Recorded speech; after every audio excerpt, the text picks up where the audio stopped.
El documental de 8 minutos sobre Chile que paralizó a todo un país. El especial sobre Chile que nadie esperaba alcanzó un 86% de audiencia en Argentina. 8 minutos bastaron para paralizar las redes sociales, derribar temporalmente el sitio web de un importante canal de televisión y obligar a miles de personas a preguntarse lo mismo. ¿Cuánto de lo que creemos sobre un país vecino nace de la realidad y cuánto proviene de prejuicios repetidos durante años? El programa se titulaba simplemente Chile, detrás de la cordillera. En cualquier otra semana habría sido un segmento documental más, emitido en un horario en que normalmente pocos espectadores permanecían frente al televisor. Sin embargo, aquella noche ocurrió algo que nadie dentro de la estación había previsto. Familias completas dejaron de cambiar de canal. Jóvenes comenzaron a grabar la pantalla con sus teléfonos. Periodistas, académicos, viajeros y figuras públicas comentaron cada escena en tiempo real. En menos de una hora, el fragmento ya circulaba por toda América Latina. Las primeras reacciones fueron brutales. Ese no es el Chile que me contaron. Yo también miré a los chilenos desde arriba sin conocerlos. Nos hicieron creer que eran fríos, cerrados y arrogantes, pero esta grabación muestra algo completamente diferente. Qué vergüenza haber opinado tanto sin haber cruzado nunca la frontera. Después de esto, quiero viajar a Chile y comprobarlo con mis propios ojos. El responsable de aquella pieza era un productor argentino llamado Tomás Bianchi, un hombre de 42 años, conocido en Buenos Aires por sus documentales agresivos, su estilo confrontacional y su obsesión por desenmascarar países, instituciones y personajes públicos. Tenía fama de no retroceder ante nada. Para algunos era un periodista valiente. Para otros, un provocador profesional que sabía convertir cualquier matiz en escándalo y cualquier contradicción en una guerra mediática. Pero detrás de aquel programa había una historia mucho más incómoda. Tomás no había viajado a Chile para elogiarlo. Había viajado para destruir su imagen. Meses antes, durante una reunión editorial, golpeó la mesa con una carpeta roja y anunció frente a sus colegas: voy a mostrar el verdadero Chile. No el Chile de las postales, los viñedos, la cordillera y la Patagonia. Voy a mostrar lo que esconden detrás del orden, la estabilidad y esa supuesta superioridad que siempre intentan vendernos. La sala quedó en silencio. Su jefa, una periodista veterana llamada Verónica Salvatierra, lo observó durante varios segundos antes de responder. Tomás, una cosa es investigar y otra muy distinta es viajar con la conclusión ya escrita. Si vas a buscar solamente aquello que confirme lo que piensas, no estás haciendo periodismo. Él sonrió con seguridad. No se preocupe. Yo sé exactamente lo que voy a encontrar. Esa frase, pronunciada con tanta confianza, terminaría persiguiéndolo. La noche anterior al viaje, Tomás llenó varias páginas de su cuaderno con las escenas que quería capturar: calles descuidadas lejos de las zonas turísticas, personas indiferentes ante extranjeros perdidos, restaurantes sobrevalorados, trabajadores malhumorados y barrios donde la famosa organización chilena se desarmara apenas se apagara la cámara oficial. También escribió una lista de ideas que deseaba demostrar. Que los chilenos eran fríos. Que Santiago era una ciudad limpia únicamente en los sectores ricos. Que la amabilidad era una pose comercial. Que la comida chilena carecía de identidad. Que los productos locales eran inferiores a los importados. Y que el supuesto éxito del país no era más que una campaña de relaciones públicas cuidadosamente construida para esconder profundas contradicciones. Tomás tampoco eligió un equipo neutral. Seleccionó camarógrafos y guionistas que compartían, en mayor o menor medida, las mismas sospechas. Ninguno había recorrido Chile más allá de una escala en el aeropuerto, una visita rápida a un centro comercial o un viaje de compras durante un fin de semana. La excusa era que llegarían, sin influencias. La verdad era otra. Tomás quería personas que no discutieran su teoría. Esta vez sí vamos a sacar a la luz lo que existe detrás de la propaganda, dijo mientras cerraba el cuaderno. Estaba convencido de que regresaría a Buenos Aires con una bomba televisiva. Días después, el equipo aterrizó en el aeropuerto Arturo Merino Benítez, en Santiago. Apenas bajó del avión, Tomás se repitió a sí mismo que no debía dejarse impresionar. Los funcionarios de migración fueron directos, ordenados y respetuosos. Una trabajadora ayudó a una pareja brasileña que no entendía el formulario. Un guardia acompañó a una mujer mayor hasta la zona de equipaje. Las filas avanzaban con rapidez y las instrucciones estaban claramente señalizadas. Tomás observaba todo con desconfianza. «Es el aeropuerto», murmuró. «Aquí tienen que actuar bien. La realidad empieza afuera». En el estacionamiento, el conductor que los esperaba acomodó cuidadosamente las maletas, confirmó la dirección del hotel y preguntó si preferían ir por la autopista o tomar una ruta más lenta para que pudieran grabar la ciudad. Tomás eligió la segunda opción, convencido de que así encontraría desorden. Desde la ventana vio autopistas amplias, barrios modernos, sectores más humildes, ciclovías, buses, edificios antiguos y enormes torres de vidrio. Santiago no era perfecto. Había grafitis, contaminación visible sobre el horizonte, congestión vehicular y calles con veredas dañadas. Pero tampoco era la caricatura gris, hostil y atrasada que él llevaba preparada en la cabeza. Ese fue el primer golpe. El segundo ocurrió en el hotel. Tomás decidió poner a prueba al personal con solicitudes innecesariamente complicadas. Pidió una habitación en un piso alto, pero lejos del ascensor. Quiso cambiar las almohadas. Exigió desayuno temprano, huevos a medio cocer, pan apenas tostado y café sin azúcar servido exactamente a cierta hora. Esperaba gestos de molestia. No los encontró. La recepcionista, una joven llamada Camila, anotó cada detalle y respondió. No hay problema. Lo dejamos coordinado al tiro. A la mañana siguiente, todo estaba tal como lo había solicitado. Cuando dejó parte del desayuno sin comer, un garzón se acercó con discreción. ¿No le gustó? Podemos traerle otra cosa. Hay marraqueta, fruta, yogur, palta o algo más liviano. Tomás negó con la cabeza. No quería admitir que la atención lo había desconcertado. Aquella noche revisó las primeras grabaciones. En lugar de frialdad, veía paciencia. En lugar de arrogancia, encontraba personas haciendo su trabajo con una cordialidad sobria, sin exageraciones. No era una amabilidad teatral. Era algo más silencioso. Sin embargo, todavía se resistía. Esto es la fachada, dijo al equipo. Mañana salimos a la calle. Ahí veremos cómo son de verdad. Al día siguiente, Tomás se dirigió al centro de Santiago con un plan sencillo, fingir que estaba perdido. Suponía que, en una ciudad acelerada, nadie se detendría. Se paró cerca de una estación de metro con un mapa abierto, dio vueltas de manera evidente y preguntó por una dirección utilizando deliberadamente un español confuso. El primer hombre al que consultó llevaba traje y miraba el reloj con evidente apuro. Tomás esperaba una respuesta corta o un gesto de indiferencia. En cambio, el hombre se detuvo, le explicó qué línea debía tomar, le mostró dónde hacer la combinación y hasta le advirtió que una de las salidas estaba cerrada por trabajos de reparación. Luego se acercó a una pareja de adultos mayores. Ambos observaron el mapa, discutieron entre ellos y finalmente decidieron acompañarlo 2 cuadras porque, según dijeron, desde acá es medio enredado. Más tarde, una estudiante universitaria sacó su celular, buscó la ubicación y le dijo. Voy para ese lado. Camine conmigo, no más. La cámara grabó cada gesto. Tomás comenzó a irritarse. Esto no sirve, susurró al camarógrafo. Necesitamos una reacción diferente. Repitieron el experimento en Providencia, Estación Central, Bellavista y el barrio Lastarria. Encontraron personas ocupadas, otras desconfiadas y algunas que apenas respondieron.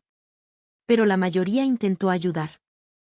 Un vendedor de kiosco incluso salió de su puesto para señalarles la calle correcta. Una mujer peruana que vivía en Santiago desde hacía 12 años apareció en la grabación y comentó. Acá la gente puede parecer seria al principio, pero cuando uno necesita algo, igual se mueve. No siempre son de abrazarte de inmediato, pero ayudan. Esa frase quedó dando vueltas en la cabeza de Tomás. Quizás había confundido reserva con frialdad. Quizás había interpretado la falta de exuberancia como desprecio. Y aquí vale la pena detenerse. Porque este tipo de prejuicio no existe únicamente entre países. También ocurre entre regiones, ciudades, clases sociales e incluso dentro de las familias. A veces esperamos que la amabilidad tenga una forma específica. Si alguien no sonríe como queremos, no habla con nuestro tono o no demuestra afecto siguiendo nuestros códigos, rápidamente lo calificamos de frío. Pero la solidaridad puede ser silenciosa. Puede aparecer en una indicación precisa, en alguien que espera contigo un bus o en una persona que te acompaña varias cuadras sin pedir nada a cambio. Tomás todavía no estaba preparado para aceptar esa idea. Esa noche eliminó parte del material. Demasiado positivo, dijo. No representa lo que buscamos. Pero después de presionar el botón, sintió una incomodidad difícil de explicar. Como si hubiera borrado no solo una escena, sino también una evidencia. Al tercer día decidió concentrarse en la comida. Durante años había escuchado bromas sobre la gastronomía chilena. Que no tenía fuerza, que todo era pan, palta y mayonesa, que sus platos eran demasiado simples y que, comparados con otras cocinas latinoamericanas, quedaban muy atrás. Acá sí vamos a encontrar el punto débil, aseguró. El equipo comenzó en una picada tradicional del centro. Pidieron empanadas de pino. Tomás esperaba una preparación pesada, básica y predecible. Al cortar la primera, el vapor liberó el aroma de la carne, la cebolla, el comino, el huevo y la aceituna. La masa era firme por fuera y suave por dentro. Probó un bocado y guardó silencio. ¿Y? Preguntó la guionista. Está bien, respondió, evitando mirar a la cámara. Pero tomó un segundo bocado. Más tarde probaron pastel de choclo. El contraste entre el pino salado y la cubierta ligeramente dulce lo descolocó. Luego vino una cazuela humeante, servida en un local familiar donde la dueña explicó que cada casa chilena tenía su propia versión. En el mercado central, un cocinero preparó caldillo de congrio y habló con orgullo de los pescadores, de la costa y de las recetas transmitidas de generación en generación. Tomás comenzó a escribir notas completamente diferentes a las que había imaginado. No busca impactar inmediatamente. Se queda. Comida de memoria, no de espectáculo. Sabores simples solo en apariencia. En una fuente de soda pidió un completo italiano. Se rió al verlo llegar cargado de tomate, palta y mayonesa. Esto es una exageración, dijo. 5 minutos después, el plato estaba vacío. En la Vega Central, una comerciante le ofreció mote con huesillos. Cerca de ella, un turista francés probaba sopaipillas con pebre y repetía que no comprendía por qué casi nadie hablaba de esa comida fuera de Chile. Una pareja mexicana comentó que esperaba platos aburridos, pero había encontrado una cocina, casera, honesta y con carácter. Un canadiense confesó que la marraqueta le parecía uno de los mejores panés que había probado durante su recorrido por Sudamérica. La cámara registró reacciones espontáneas, risas y sorpresa. Nada de eso servía para el documental negativo que Tomás había prometido. En Valparaíso esperaba grabar abandono y caos. Encontró ambos. Pero también descubrió algo que no había previsto: vecinos organizando una olla común, artistas reparando un mural dañado, jóvenes guiando a turistas por ascensores históricos y comerciantes que conocían por nombre a quienes pasaban frente a sus negocios. La ciudad mostraba heridas reales. Fachadas deterioradas, escaleras difíciles, inseguridad en algunos sectores y una sensación de fragilidad urbana imposible de ocultar. Tomás creyó haber encontrado finalmente el material que necesitaba. Sin embargo, cuando intentó construir una secuencia puramente condenatoria, el propio contexto se lo impidió. Una dirigente vecinal llamada Mireya lo enfrentó frente a la cámara. Mire, nosotros sabemos que Valparaíso tiene problemas. No necesitamos que venga alguien de afuera a inventarlos. Pero tampoco queremos que muestren solo la mugre y después se vayan. Acá también hay comunidad, historia, esfuerzo y gente que se saca la mugre todos los días para levantar el cerro. Tomás quedó inmóvil.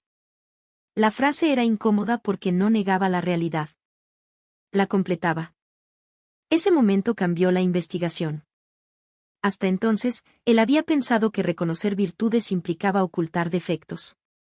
Pero Mireya le mostró otra posibilidad: contar un país con honestidad, sin convertirlo en paraíso ni en basural según la conveniencia del relato.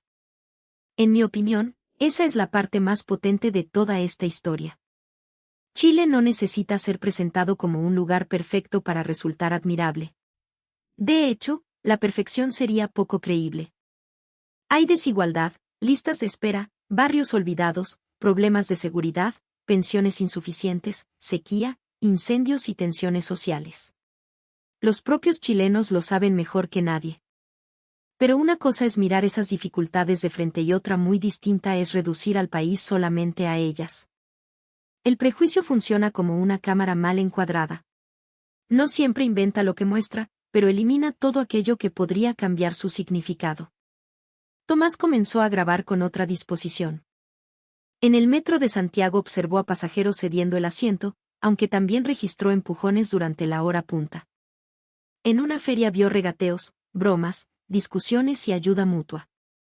Durante un pequeño temblor, quedó sorprendido por la calma de la gente y por la rapidez con que el personal del edificio entregó instrucciones. ¿No están asustados?, preguntó a una mujer española. Ella se rió. Yo sí. Ellos siguen conversando como si no estuviera pasando nada. Un chileno que se encontraba cerca respondió. Es que uno aprende.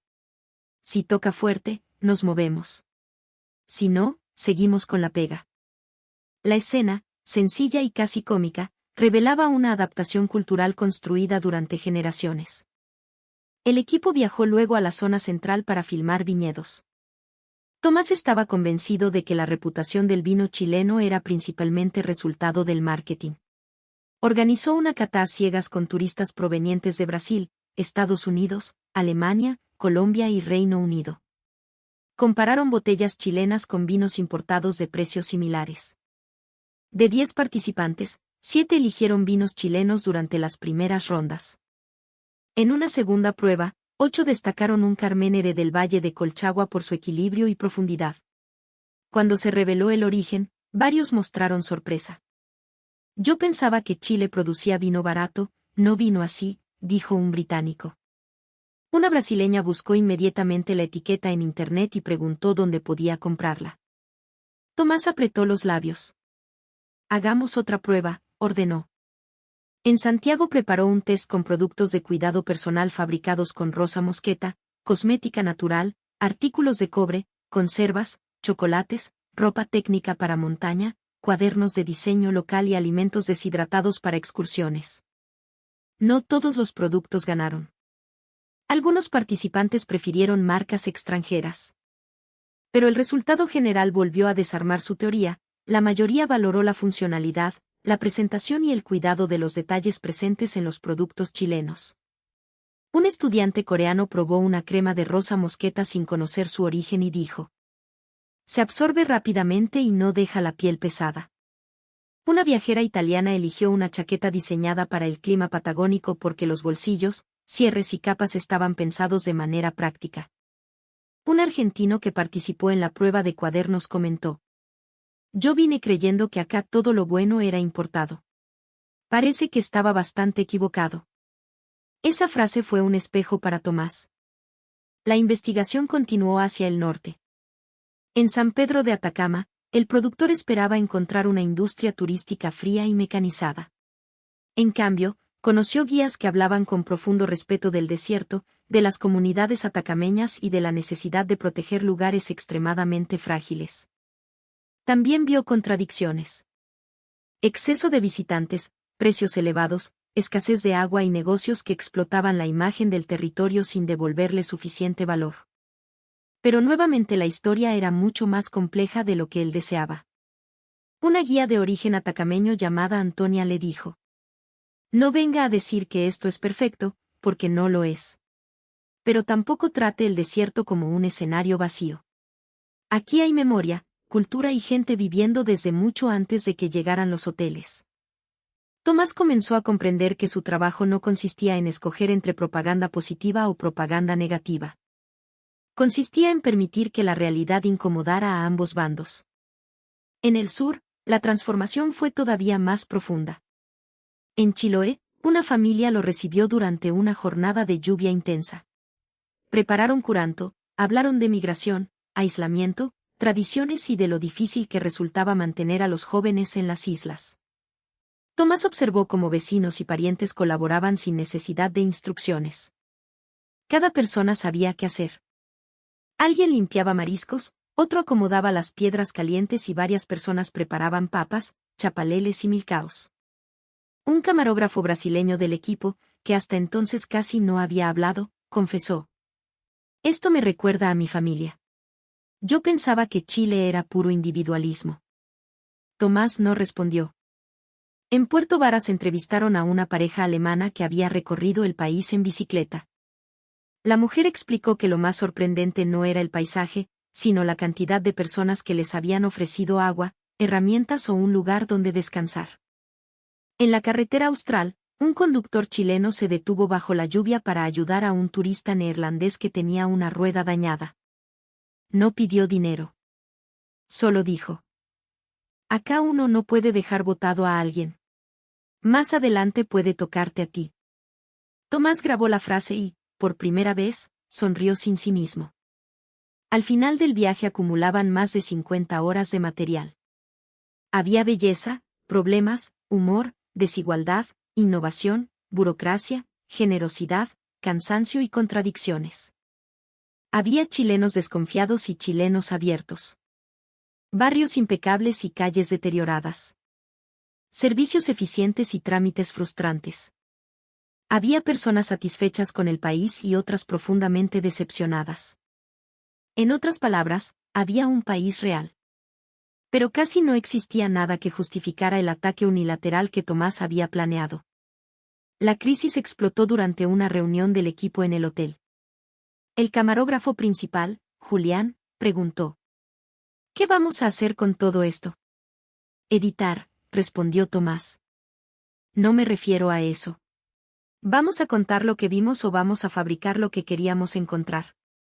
La guionista agregó: «Podemos armar una pieza contra Chile, claro. Tenemos tomas de basura, protestas, tacos, campamentos y zonas abandonadas. Pero tendríamos que cortar todo lo que explica el contexto. Eso no sería periodismo». Tomás golpeó la mesa. «Yo soy el responsable del programa». «Precisamente por eso», contestó Julián. «Usted tiene que decidir si quiere tener razón o contar la verdad». La habitación quedó en silencio. Esa noche, Tomás contempló Santiago desde la ventana. Las luces se extendían entre los edificios, mientras la cordillera apenas se insinuaba detrás de la oscuridad. Abajo, personas cruzaban la avenida, buses avanzaban, trabajadores cerraban locales y repartidores pedaleaban bajo el frío. Pensó en todas las veces que había pronunciado la palabra Chile, sin conocer realmente el país. Pensó en los chistes aceptados sin cuestionar, en las discusiones televisivas donde había hablado con absoluta seguridad y en la facilidad con que había confundido rivalidad deportiva, diferencias políticas y heridas históricas con una supuesta verdad sobre millones de personas. Entonces pronunció una frase que nadie más escuchó. «Yo no odiaba a Chile. Necesitaba mirarlo mal para sentirme mejor conmigo mismo». La confesión lo quebró. Se cubrió el rostro con ambas manos y permaneció así durante varios minutos. No era fácil admitirlo. Había construido parte de su identidad profesional sobre la idea de ser un hombre que veía aquello que los demás no querían ver. Ahora descubría que él también había sido ciego. Peor aún, había utilizado una cámara para defender esa ceguera. Durante los días siguientes casi no durmió. Sabía que si emitía un documental positivo sería acusado de haberse vendido, de traicionar a su audiencia o de romantizar a Chile. Si mantenía el enfoque original, podría proteger su carrera, pero tendría que manipular el material. La decisión final llegó en la sala de edición. Tomás se sentó frente a las pantallas, respiró profundamente y dijo: «Vamos a contar el viaje como ocurrió. Incluyendo mis errores». El equipo lo miró sin hablar. «¿Estás seguro?», preguntó la guionista. «No. Pero ya no puedo hacer otra cosa». La parte más difícil fue grabar su propia confesión. Escribió más de 20 versiones. Algunas parecían excusas. Otras sonaban demasiado dramáticas. Finalmente se sentó frente a una cámara, sin iluminación espectacular y sin imágenes de apoyo. Su voz temblaba. Viajé a Chile con una conclusión ya escrita. Quería demostrar que su orden era una fachada, que su gente era fría y que su prestigio estaba inflado. Pero mientras más grababa, más evidente se volvía mi error. Chile tiene problemas, como cualquier país. Sin embargo, yo no vine a investigarlos con honestidad. Vine a utilizarlos para confirmar un prejuicio. Me equivoqué. Y lo más duro no fue descubrir otro país. Fue descubrir la pobreza de mi propia mirada. Esa declaración quedó al comienzo del documental. Cuando mostró el primer corte al equipo, nadie habló durante varios segundos.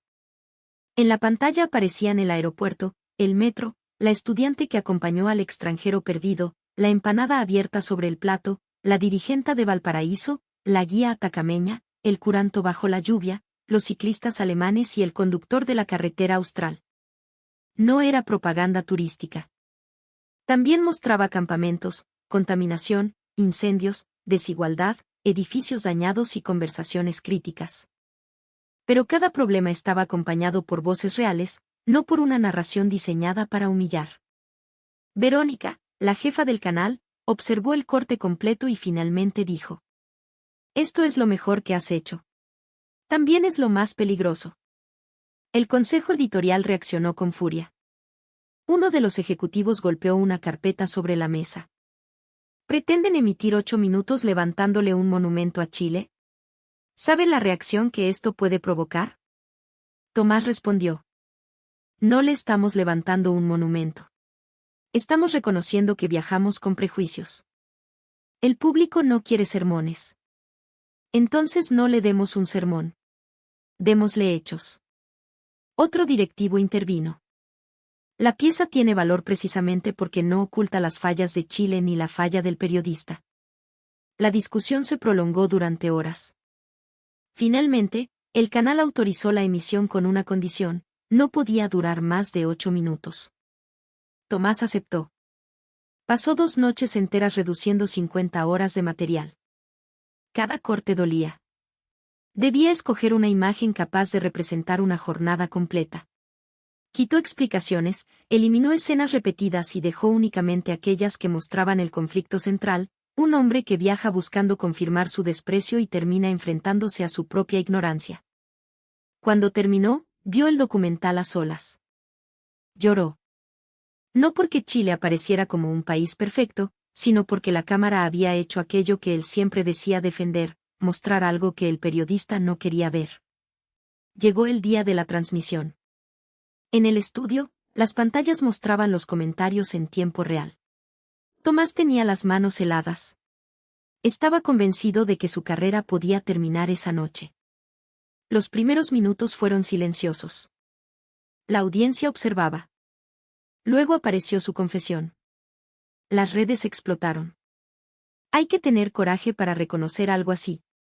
Soy argentino y me da vergüenza la cantidad de veces que repetí prejuicios sobre Chile. Soy peruana, viví en Santiago y vi exactamente esa mezcla de gente reservada y solidaria. Chile no es perfecto, pero este reportaje demuestra que ningún país merece ser reducido a una caricatura. Después de ver esto quiero recorrer Valparaíso, Chiloé y Atacama con mis propios ojos. En menos de 20 minutos, el sitio web del canal colapsó debido al tráfico. Las líneas telefónicas se saturaron. El fragmento comenzó a circular en TikTok, YouTube, X, Instagram y Facebook. Al cierre de la emisión, la medición interna marcó un 86% de participación de audiencia en su franja, una cifra que parecía imposible para un segmento documental. También hubo ataques. Vendidos. Propaganda chilena. Seguro les pagaron. Traición. Pero esos comentarios fueron superados por una conversación mucho más amplia. Miles de usuarios comenzaron a compartir experiencias personales. Argentinos recordaron a chilenos que los habían ayudado durante sus viajes. Brasileños hablaron de la hospitalidad en el sur. Colombianos comentaron la disciplina laboral que habían encontrado en Santiago. Europeos destacaron la diversidad geográfica. Peruanos discutieron similitudes y diferencias sin caer en insultos. Lo más sorprendente fue la reacción dentro de Chile. Muchos chilenos agradecieron el reconocimiento, pero otros reaccionaron con cautela. Bonito reportaje, pero no se olviden de nuestras desigualdades. No necesitamos que nos idealicen, necesitamos que nos miren completos. Qué bueno que vean la solidaridad, pero todavía tenemos mucho que mejorar. Esa respuesta impresionó a Tomás. Había esperado una celebración nacionalista. En cambio, encontró orgullo mezclado con autocrítica. Era una reacción profundamente chilena, recibir el elogio con cierta incomodidad, bajarle el perfil y recordar inmediatamente los problemas pendientes. Una profesora de Concepción escribió: agradezco que hayan mostrado algo más que la cordillera y el vino. Pero lo verdaderamente valioso es que el periodista reconoció su prejuicio. Eso debería enseñarse en las escuelas. Un camionero de Antofagasta comentó: nosotros alegamos por todo, pero cuando queda la escoba, igual nos organizamos. Capaz que desde afuera eso se ve más claro. La frase fue compartida cientos de miles de veces. Al día siguiente, las agencias de viaje registraron un aumento considerable en búsquedas relacionadas con Chile. Restaurantes chilenos en Buenos Aires se llenaron. Librerías agotaron guías sobre la Patagonia, historia chilena y obras de Gabriela Mistral y Pablo Neruda. Cursos sobre cultura y actualidad de Chile recibieron una inesperada cantidad de inscripciones. Pero el fenómeno no quedó limitado a Argentina. Voluntarios comenzaron a subtitular el vídeo al inglés, portugués, francés, alemán, coreano y japonés. En pocos días acumuló millones de reproducciones. Un periodista británico escribió que el documental no era realmente sobre Chile, sino sobre la arrogancia de creer que conocemos a un pueblo por lo que escuchamos de él. Una profesora estadounidense lo incorporó a una clase de ética periodística. Un canal alemán pidió autorización para utilizar la estructura en un programa sobre prejuicios entre diferentes regiones europeas. Un documentalista brasileño envió un mensaje a Tomás. Su trabajo me obligó a revisar la manera en que retrato a los países vecinos. A veces creemos que criticar siempre es valentía, cuando también puede ser pereza. Desde México, un estudiante comentó: nunca había pensado en Chile más allá de terremotos, fútbol y vino. Ahora quiero conocer su literatura, su historia y su gente. Desde Corea del Sur, un viajero recordó cómo una familia chilena lo había ayudado cuando perdió su mochila en Puerto Natales. Desde Francia, una periodista contó que había juzgado Santiago únicamente por titulares relacionados con protestas, sin comprender su verdadera complejidad social. Tomás leía esos mensajes cada mañana. Entonces comprendió que el éxito del documental no dependía de que Chile fuera superior a otros países. Su fuerza estaba en otra parte. Mostraba el momento exacto en que una persona renunciaba a la comodidad del prejuicio.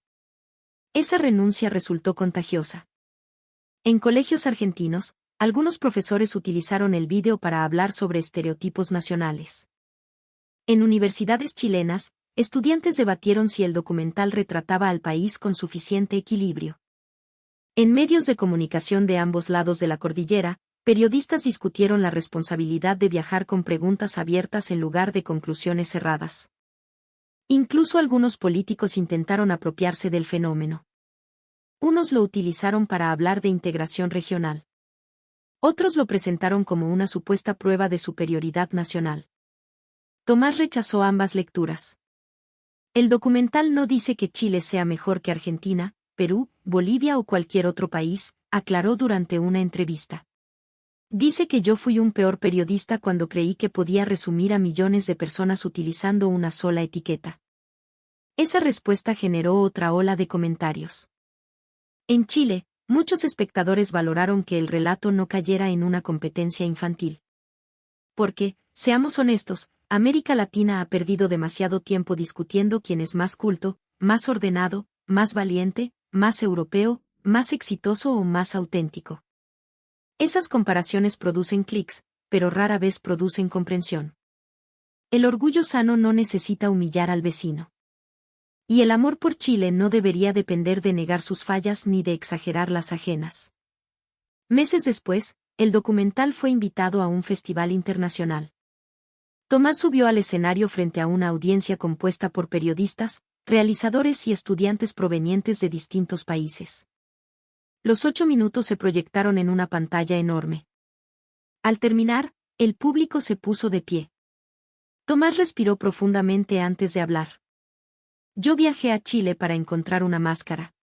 Terminé descubriendo la mía. Creía que el problema estaba en la frialdad de un pueblo, pero estaba en mi incapacidad de comprender otras formas de cercanía. Creía que la honestidad consistía únicamente en mostrar defectos, pero aprendí que también es deshonesto esconder virtudes. Y creía que reconocer un error me haría perder autoridad. Ocurrió lo contrario. Por primera vez sentí que mi cámara estaba al servicio de la verdad y no de mi ego. La sala volvió a aplaudir. Después del evento, se acercó una joven documentalista peruana. Estoy preparando un trabajo sobre Chile, le dijo. Su programa me hizo cambiar todas mis preguntas. Un productor español agregó. Yo también tenía una idea prefabricada sobre América Latina. Ahora me doy cuenta de cuánto material he seleccionado para confirmar mis propias expectativas. Un realizador chileno, en cambio, le habló con franqueza. Gracias por mirar con mayor honestidad. Pero no deje de mostrar lo malo. Solo no lo utilice para reducirnos. Tomás asintió. Eso fue exactamente lo que aprendí. A partir de entonces, cambió su método de trabajo. Antes de cada viaje, escribía en la primera página de su cuaderno una pregunta. ¿Qué evidencia podría demostrar que estoy equivocado? No era una fórmula mágica. Continuaba cometiendo errores. Seguía teniendo opiniones. Pero ya no confundía convicción con verdad. Recibió cientos de correos. Algunos provenían de chilenos que se habían emocionado al ver escenas cotidianas que ellos mismos daban por sentadas. Otros venían de extranjeros que contaban cómo el vídeo los había impulsado a viajar. También llegaron mensajes críticos que señalaban omisiones, desigualdades y experiencias negativas. Tomás los leyó con atención. Porque la lección no era reemplazar un prejuicio negativo por una idealización positiva. La lección era aprender a mirar. Chile seguía siendo un país contradictorio. Largo y difícil de recorrer. Capaz de producir paisajes que parecen pertenecer a otro planeta y, al mismo tiempo, ciudades donde miles de personas viven con miedo, cansancio o frustración. Un país de poetas y mineros, de pescadores y científicos, de estudiantes que protestan y trabajadores que madrugan. De comunidades indígenas que exigen reconocimiento. De migrantes que buscan un lugar. De familias que se reúnen alrededor de una once. De personas que alegan por todo y que se organizan cuando llega una emergencia. Un país donde la gente puede parecer distante durante 5 minutos y, al sexto, ofrecerte ayuda sin hacer ningún escándalo. Eso fue lo que conmovió al mundo. No la fantasía de un Chile impecable, sino la revelación de un Chile humano. Al final del documental, Tomás dejó una última reflexión. Durante años pensé que conocer un país consistía en acumular datos sobre él. Hoy sé que también exige renunciar al placer de sentirse superior. Una frontera puede cruzarse en avión, en bus o a pie. Pero la frontera más difícil está dentro de la cabeza. Yo tardé 42 años en comenzar a cruzarla. La pantalla se fundió a negro. Y durante varios segundos, nadie cambió de canal. Tal vez porque cada espectador entendió que la historia no hablaba solamente de Chile. Hablaba de todos nosotros. De la facilidad con que heredamos desprecios. De la manera en que confundimos repetición con conocimiento. De cómo utilizamos una anécdota para juzgar a un pueblo entero. Y también de algo mucho más esperanzador, la posibilidad de cambiar cuando la realidad contradice nuestras certezas. Por eso aquellos 8 minutos alcanzaron una audiencia que nadie esperaba. Por eso fueron traducidos, compartidos y discutidos alrededor del mundo. No porque una televisión extranjera hubiera descubierto que Chile era perfecto, sino porque un periodista tuvo el valor de reconocer que había llegado decidido a no verlo. Y cuando finalmente abrió los ojos, millones de personas hicieron lo mismo. Si esta historia te hizo pensar, cuéntanos en los comentarios qué prejuicios sobre Chile escuchaste alguna vez y qué experiencia cambió tu opinión. Suscríbete al canal, deja tu me gusta y comparte este video con alguien que todavía crea que puede conocer un país sin escuchar a su gente. Nos vemos en el próximo capítulo.